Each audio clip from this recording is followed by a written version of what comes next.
स्वागत है बच्चों 7वीं कक्षा के हिंदी क्लास को। अब तक हम झांसी की रानी लक्ष्मीबाई की प्रारंभिक जीवन के बारे पढ़ते आए। अब उनकी संघर्षमय जीवन के बारे में पढ़ेंगे।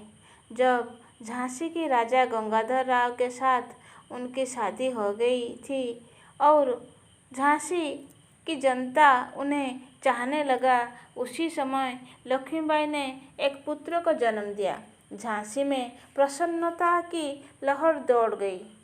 यह बालक अभी 3 महीने का भी नहीं हुआ था कि चल बसा।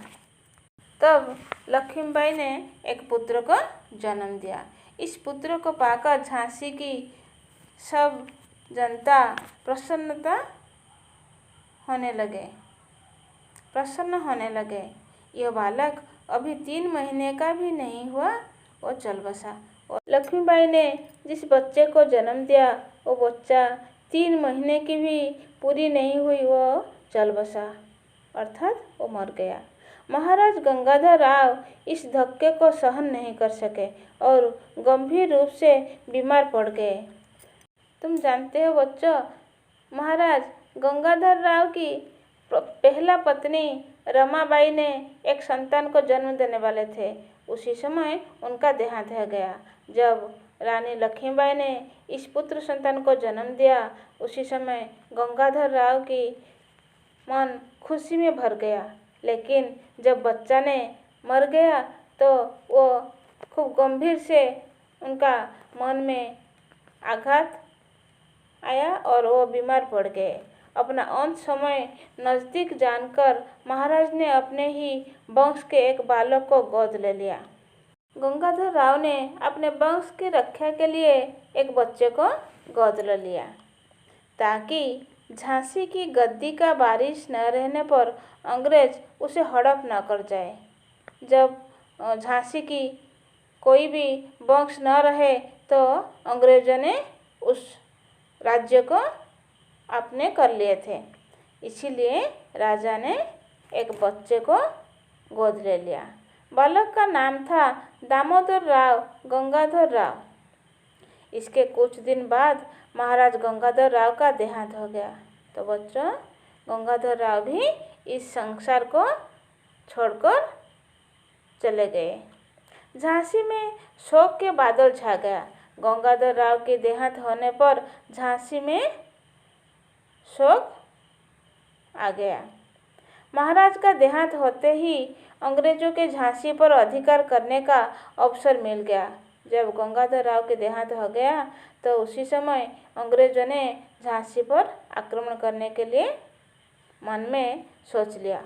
उन्होंने महाराज द्वारा गोद लिए बालक को उनका वारिस स्वीकार नहीं किया और झांसी को अपने राज्य में मिला लिया।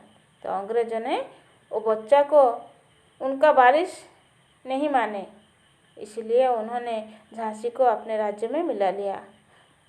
सन 1857 में देश में जगह जगह अंग्रेजों के खिलाफ विद्रोह शुरू हो गया था। कानपुर विद्रोहियों का गढ़ था। नाना साहब उनके नेता थे। कानपुर से विद्रोह की लहर झांसी तक आ पहुंची। झांसी की छावनी के सिपाहियों ने अपने कुछ अंग्रेजों अफसर को मार डाला। यह सब देखकर बच्चे खुचे अंग्रेजों ने अपने बाल बच्चों को रानी के पास भेज दिया। पर जब शहर में भी विद्रोह फैल गया तो वे अपने स्त्रियों बच्चों को लेकर किले में चले गए। तो अंग्रेजों ने अपने परिवार को बचाने के लिए किले पर चले गए। विद्रोहियों ने किला घेर लिया। तो विद्रोहियों ने ये सब देखा तो वो भी किला घेर लिया। तब अंग्रेजों ने किला छोड़ने का निश्चय कर लिया। जैसे ही वे बाहर आए, सिपाही उन पर टूट पड़े और उन्हें मार डाला। महारानी को जब इस घटना का पता चला तो उन्हें बड़ा दुख हुआ। तो बच्चों, ये सब दुख सहने के बाद भी रानी लक्ष्मीबाई के मन में ये बात थी कि वो किसी के ऊपर भी अन्यायपूर्वक आक्रमण नहीं करने चाहते थे। अब रानी ने झांसी का शासन संभाल लिया। लगभग 10 महीने तक रानी लक्ष्मीबाई ने झांसी पर राज किया। तो रानी ने अपने राज्य को चलाने के लिए वो सिंहासन पर अपने दायित्व को निभाया। अंग्रेजों के मन में यह बात बैठ गई थी कि रानी लक्ष्मीबाई विद्रोहियों से मिला हुई है। अतः उन्होंने अपने अनुभवी सेनापति होयरोज को झांसी पर आक्रमण करने भेजा। होयरोज ने एक विशाल सेना लेकर झांसी पर आक्रमण कर दिया। तो अंग्रेजों ने जब होयरोज को भेज दिया, वो झांसी पर आकर आक्रमण किया।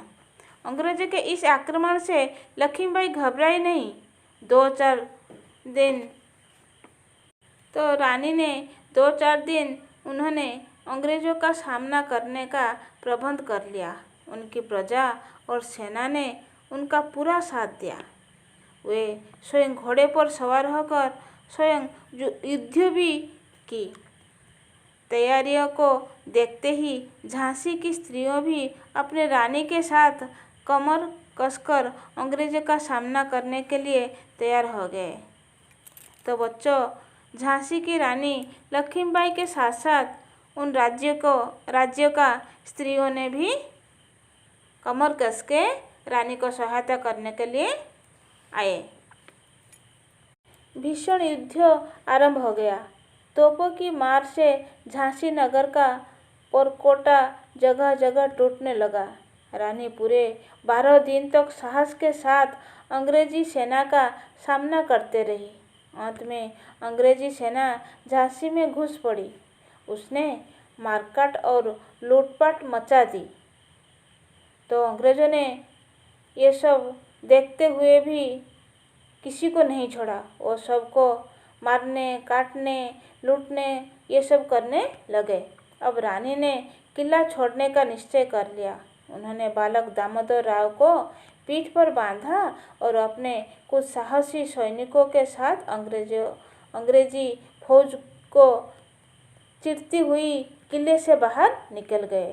तो रानी ने यह सब कैसे करेंगे ये सब सोचकर अपने बच्चों को पीठ पर लेकर अंग्रेजों के सामने उनकी नज़र को चिरती हुई किले से बाहर निकल गए।